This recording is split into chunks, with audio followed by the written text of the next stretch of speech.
తెలంగాణ భవన్‌లో BRS, BC నేతలు సమావేశమయ్యారు. ఇప్పటికే రాష్ట్ర ప్రభుత్వం బీసీ రిజర్వేషన్‌లపై ఇటు 46 జీవో తీసుకొచ్చింది. మరి దీనిపై ఇటు బీసీ సంఘాలను కూడా వ్యతిరేకిస్తున్నాయి. మరి బీఆర్ఎస్ స్టాండ్ ఎలా ఉండబోతుంది? ఇదే విషయంపై మనతో మాట్లాడేందుకు బీఆర్ఎస్ ఎమ్మెల్సీ బండ ప్రకాష్ గారు ఉన్నారు. వాళ్ళతో మాట్లాడదాం.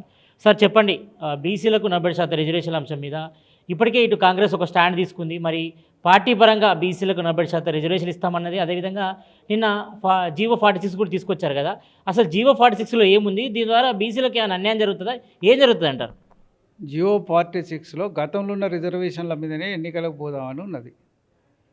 రెండోది, పార్టీ పరంగా ఎన్నికలు జరిగాడు కాడ పార్టీ టికెట్ ఇస్తామనడం, ఎవడి చెవులో పువ్వు పెట్టడం, ఇది సరైనది కాదు. అది పదం సరైనది కాదు. అది క్యాబినెట్ తీసుకోవాల్సిన నిర్ణయం కాదు. దాన్ని ఒక క్యాబినెట్ మంత్రి పత్రికకి చెప్పాల్సిన నిర్ణయం అంతకంటే కాదు. అది వాళ్ళ పార్టీ నిర్ణయం. పార్టీ గాంధీ భవన్ నుంచి చెప్పాలి, పార్టీ అధ్యక్షుడు చెప్పాలి. పార్టీ అధ్యక్షుడు చెప్పలేదు, క్యాబినెట్ నిర్ణయంగా చెప్పినారు. వాస్తవంగా మాకు భూసాని వెంకటేశ్వర్లు కమిషను, షమీమ్ అఖ్తర్ కమిషన్ పెట్టిన రోజు ఫిబ్రవరి 4వ తారీఖు నాడు సామాజిక న్యాయ దినంగా పేర్కొన్నారు. ప్రతి సంవత్సరం సెలబ్రేట్ చేసుకోవాలన్నారు. ఏమందుకు అన్నారు? 42% రిజర్వేషన్ పోతాయన్న ఆశతోటే కదా అందరం హర్షించినాం. మరి దీన్ని ఏమందాం? దీన్ని విద్రోహం అందామా? విద్రోహ దినంగా చేసుకుందామా? మరి కరెక్ట్ కాదు కదా. నువ్వు 42% రిజర్వేషన్లకు అందరం ఏకగ్రీవంగా ఆమోదించినాం. ఎన్ని లిమిటేషన్స్ ఉన్నా, ఎన్ని విమర్శలున్నా, చేసిన మెథడాలజీ మీద తప్పులున్నా, మొదటి నుంచి తీస్తున్న జీవాలు పొరపాట్లున్నా ఎత్తి చూపినాం, మార్చడానికి ప్రయత్నాలు చేసినాం, మార్పిచ్చినాం. చివరికి సర్వేలలో పొరపాట్లున్నా ఒత్తుకున్నాం. జనాభా లెక్కలు తక్కువ చూపెడితే కూడా ఒత్తుకున్నాం. ఇవాళ ఈరోజు కూడా నీ సమగ్రమైన రిపోర్ట్స్ శాసనసభలో లేవు, శాసన మండలిలో కూడా నువ్వు పెట్టకున్నా కూడా నేమనలే. ఎందుకంటే 42% చేస్తామని. ఈరోజు అది ఎక్కడ ఉండదు, చట్టబద్ధత ఉండదు వాటికి. శాసనసభలో ఆమోదం సంపూర్ణంగా కావాలి రిపోర్ట్స్. నువ్వు రిపోర్టే పెట్టండి, ఎవరు చదవండి ఆమోదించిందని చెప్తే నువ్వు రాసుకుంటే అవుతుందా? అది కరెక్టా? అది అయినా కూడా లీగల్ స్క్రూటినీకి అది ఆగదు ఎక్కడ. నువ్వు ఇన్ని తప్పులు చేసినా ఎందుకు ఆమోదించినాం? తెలంగాణ సమాజానికి మేలు జరుగుతుందని. ఇవాళ మేము ఒక బిల్లు పాస్ చేసినామంటే ఈ రాష్ట్ర శాసనసభ, శాసన మండలి, తెలంగాణ ప్రజల యొక్క ఆత్మగౌరవం. అది ఢిల్లీలో ఆమోదం పొందలేదంటే ఎవరు ఆత్మగౌరవం తగ్గినట్టు? ప్రజల ఆత్మగౌరవం తగ్గినట్టు. నీ పార్టీది కాదు. నీ పార్టీ చేయాల్సిన పని ఏమిటి? బిల్లులు ఎప్పుడైతే 31C కింద మనం పెట్టినామో గవర్నర్ గారి దగ్గర ఆమోదం పొంది, ప్రెసిడెంట్ దగ్గర ఆమోదం పొందేటట్టు చూసుకోవాలి. కానీ బిల్లు ఢిల్లీకి పోకముందే నువ్వు ధర్నాలో పోయి కూర్చుంటివి ఢిల్లీలో. What is your strategy? Bill ఆమోదం కావాలన్నా వద్దనా? నీ కార్యాచరణ ఎప్పుడు బిల్లు పాస్ కావాలని లేదు కదా. ఇప్పటివరకు ఢిల్లీలో ఎంతమందిని కలిసినావు?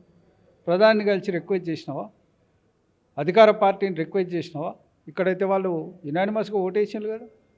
మరి ఇప్పటివరకు అప్పీల్ చేసినావా? వాళ్ళని అడిగినావా? అన్ని పార్టీలను తీసుకుపోయినావా? అన్ని పార్టీలు వస్తారని చెప్పినాం కదా. అన్ని పార్టీలు ఏం చెప్పినాయి? నువ్వు ఢిల్లీకి తీసుకుపోయినా, ఎక్కడికి తీసుకుపోయినా మేము అందరం వస్తాం, తీసుకుపో, ఆచరణలో మనం చేసుకొచ్చుకుందామని చెప్పిన. ఎందుకు? ఈ రాష్ట్రానికి మేలు జరుగుతుందని. కానీ నువ్వు ఆ కార్యాచరణ లేదు కదా నీ దగ్గర.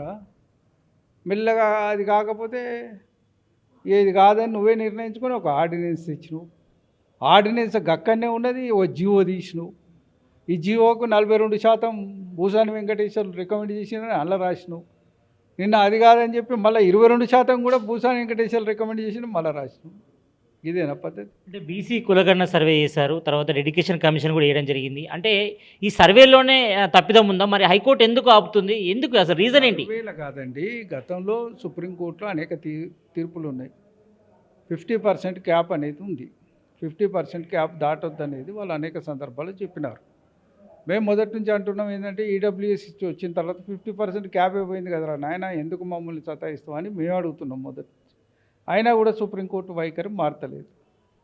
ఇవాళ అనేక కోర్టు తీర్పులు, అనేక సందర్భాలు, అనేక రాష్ట్రాల్లో ఉన్న ఇటువంటి కమిషన్లు, లోకల్ బాడీ ఎన్నికలకు సంబంధించిన అనేక కమిషన్లు పోయినప్పుడు కూడా ఇదే చేస్తూ మళ్ళీ 50% లోపటినే పెడుతున్నారు.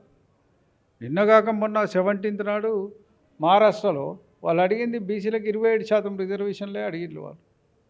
అయినా కూడా ఈ సూర్యకాంత్ గారు ఇవాళ తీసుకున్న సూర్యకాంత్ గారు, బాగ్చి గారు బెంచ్ దాన్ని అనుమతించలే. 50% దాటితే ఊరుకునేది లేదు, దాన్ని 50% లోపటినే చేయండి అని మొన్న 17వ తారీఖే డైరెక్షన్ ఇచ్చింది. ఇవాళ సుప్రీంకోర్టు వైఖరి ఇట్లా ఉన్నప్పుడు మనకు ఈ బిల్లు ఆమోదం, రాజ్యాంగ సవరణ, 9th షెడ్యూల్లో చేర్చడం, ఇవే మన ముందున్న మార్గాలు కదా. ఆ కార్యాచరణ దిశగా మనం పోవాలి తప్ప ఇంకా వేరే దిక్కు ఎక్కడ పోతావు? నువ్వు చట్టబద్ధంగా పరిపాలన చేసేటోళ్లకు చట్టబద్ధంగా దీన్ని సాధించడమే ఒక లక్ష్యం ఉంటుంది తప్ప చట్టానికి వ్యతిరేకంగా మనం పోయి పని చేస్తామా? ధర్నాలు చేస్తా, తిరుగుబాటు చేస్తా, అది ఇస్తావా ఇయ్యవా అని బెదిరిస్తామా? అంటే సుప్రీంకోర్టులో 50% క్యాప్ ఉంది, 50% మించొద్దని కూడా. మరి తమిళనాడులో 69% రిజర్వేషన్లు అమలు అవుతున్నాయి, అక్కడ 9వ షెడ్యూల్ కూడా చేర్చారు. ఇక్కడ ఎందుకు ఇబ్బంది ఎదురవుతుంది? మరి గవర్నర్ ఎందుకు ఆమోదం తెలిపారు? అందుకే ఏం చెప్తుందంటే తమిళనాడులో అన్ని పార్టీలు అన్ని సహకరించింది, ఢిల్లీకి పోయింది, కేంద్ర ప్రభుత్వం కూడా సహకరించింది. వాళ్ళు అక్కడ 31C బిల్ పాస్ చేసుకున్నారు, దానికి కోర్టు నుంచి ప్రొటెక్షన్ పొందిండ్రు, తీసుకొచ్చి 31B కింద మళ్ళీ సభలో పెట్టుకున్నారు. ఉభయ పార్లమెంట్లకు దాన్ని బిల్ సబ్మిట్ చేసిండ్రు, ఉభయ పార్లమెంట్లు పాస్ చేసినాయి.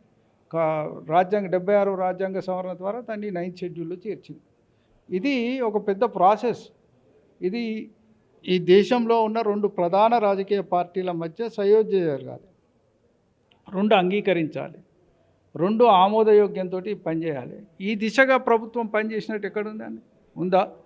మీకు ఎక్కడైనా కనబడ్డదా? ఏ రోజైనా పోయి అప్పీల్ చేసినట్టు కానీ, ప్రధాని కలిసినట్టు కానీ, ఆ పార్టీకి అప్పీల్ చేసినట్టు కానీ, మిగతా పార్టీలను తీసుకుపోయినట్టు కానీ ఎక్కడన్నా కనబడ్డదా మీకు? ఏ ఒక్క రోజన్నా? అదే ఫెయిల్యూర్ అంటున్నాం. గవర్నమెంట్కు ఒక వ్యూహరీత్యా పనిచేసే టాక్టిక్స్ ఉండాలి. మనం పెట్టిన చట్టాలను పాస్ చేసుకునే ఒక ప్రణాళిక ఉండాలి, వ్యూహం ఉండాలి, ఎత్తుగడలు ఉండాలి. ఆ దిశగా పనిచేయలేదు. మన బిల్లులు మనమే ఫెయిల్ చేసుకునే ఆచరణతోటి పోయినాం మనం. అంటే బీసీ రిజర్వేషన్ల బిల్లుపై మరి కేంద్రంలో ఉన్నటువంటి బీజేపీ వివక్షత చూపుతుంది అనుకోవచ్చా? అడగండి మీరు. ఇలా రాష్ట్రంలో వాళ్ళు సపోర్ట్ చేసినారు కదా, నువ్వు అడిగినావా వాళ్ళని? అడగండి, రేపు పొద్దున తీసుకుపోండి, వాళ్ళని అప్పీల్ చేయండి, వాళ్ళని కూర్చోబెట్టి మాట్లాడండి. ముఖ్యమంత్రి హోదాలో ఉన్నారు మీరు, కేంద్ర మంత్రుల దగ్గర పోవచ్చు కదా, ఆ పార్టీతో మాట్లాడవచ్చు కదా, ప్రధానమంత్రితో బడే బాయ్ తోటి మాట్లాడవచ్చు కదా, చోటే బాయ్. అనేక విషయాల్లో మాట్లాడతారు కదా. మరి ఈ విషయం మీద పోయి ఒక రిప్రజెంటేషన్ ఇచ్చి చూడండి. ఇచ్చినావా? ఇప్పటిదాకా ఇయ్యలే కదా. మేమేమంటున్నామంటే నీ కార్యాచరణ అనేది సాధించే దిశగా నువ్వు పెట్టలేదు అంటున్నాం. ఆ దిశగా నువ్వు పోలే. ఇప్పటికీ ఇటు బీసీ రిజర్వేషన్ల బిల్లుపై బీసీ సంఘాలు ఒకవైపు ఫైట్ చేస్తున్నాయి. మరి మీరు ఎందులో కలవట్లేదు? మీకు మీరే ఫైట్ చేస్తారా? అందరితో కలిసికట్టుగా వెళ్ళి ఢిల్లీలో ఫైట్ చేయాలనుకుంటున్నారా? ఎవరు ఫైట్ చేసినా వాళ్ళకు మద్దతు ఇస్తాం. 42% సాధించడానికి ఏ ఒక్కరు కొట్లాడినా, ప్రభుత్వం ఏ చర్యలు తీసుకున్నా దానికి సహకరిస్తామని చెప్పినాం. దానికి వ్యతిరేకంగా పోతే మాత్రం మేము వ్యతిరేకిస్తాం. మరి బీసీ నేతలతో ఎందుకు కలవట్లేదు? మీరు ఎందుకు ఫైట్ చేయట్లేదు? ఎందుకు పోతున్నాం? అన్ని మీటింగ్లో పోతున్నాం. మా మత్స్యనాచారి గారు కనబడతారు, మా శ్రీనివాస్ గౌడ్ గారు కనబడతారు, మిగతా వాళ్ళంతా కనబడతారు. మీరు మా వాళ్ళు అన్ని మీటింగ్లలో పార్టిసిపేట్ అంటే అవుతారు. ఒకవేళ బీసీ రిజర్వేషన్లకు సంబంధించిన 40% సాధ్యమైతే ఈ క్రెడిట్ అంతా కూడా కాంగ్రెస్కి పోతుంది కాబట్టి మేమెందుకు సపోర్ట్ చేయాలనుకుంటున్నారా? అట్లేం లేదు. క్రెడిట్ ఎప్పుడైనా పరిపాలించేటోళ్ళకే పోతుంది. తీసుకోమనండి, ఫైట్ చేసి తీసుకోమనండి, పట్టం కట్టించుకోమనండి. వద్దంటున్నామా? మేమేమంటున్నాం? బిల్లు మీరే పెట్టిండ్రు, పాస్ చేసుకొచ్చుకోండి. చేత కాకపోతే చెప్పండి, చేతనైతే పాస్ చేసుకోండి. మీ బీఆర్ఎస్ నేతలు కూడా ఆ రాజ్యసభలో మెంబర్స్ ఉన్నారు కాబట్టి మరి ఇప్పుడు రాబోయే పార్లమెంట్ సమావేశంలో ఆయన తీర్మానం కానీ ప్రతిపాదన కానీ ఆయన పెట్టబోతున్నారు. ఆల్రెడీ మేము వాయిస్ రేజ్ చేసినాము, మళ్ళీ రేజ్ చేస్తాం. రాజ్యసభలో మళ్ళీ రేజ్ చేస్తాం. అవసరమైతే ప్రైవేట్ మెంబర్ బిల్లు కూడా ప్రవేశపెడతాం. ఖచ్చితంగా మద్దతు కూడగట్టడానికి కూడా మా ప్రయత్నాలు. మేము అన్ని పార్టీలకు అప్పీల్ కూడా చేస్తాం. మీ బీఆర్ఎస్ బీసీ నేతల కార్యాచరణ ఎలా ఉండబోతుంది? బీసీలకు 40% రిజర్వేషన్ల మీద ఎట్లా ఫైట్ చేయబోతున్నారు? మరి మేము 42% చట్టబద్ధంగా సాధించడానికి జరిగే అన్ని ప్రయత్నాల్లో మేము భాగస్వాములుగా ఉంటాం. ఒకవేళ దాన్ని కాదని దాన్ని తగ్గించి ఎన్నికలకు పోతే మాత్రం దాన్ని వ్యతిరేకించడంలో కూడా అగ్రభాగాన్ని ఉంటాం. మొత్తానికైతే ఇటు బీసీలకు 40% రిజర్వేషన్ల అంశం మీద మరి ఫుల్ ఫ్లెడ్జ్డ్గా ఫైట్ చేస్తాం. మరి బీసీలకు చట్టబద్ధంగా 9వ షెడ్యూల్లో బీసీలకు 40% రిజర్వేషన్లు కల్పించాలి. ఇటు ఉద్యోగ, విద్య, ఉపాధి అవకాశాలు కూడా బీసీలకు 40% రిజర్వేషన్లు దక్కేరాక తమ పోరాటం కొనసాగిస్తామని బీఆర్ఎస్ ఎమ్మెల్సీ బండప్రకాష్ చెప్తున్నారు. కెమెరామ్యాన్ రఘుతో సతీష్, ఆంధ్రప్రభ న్యూస్, తెలంగాణ భవన్ నుంచి.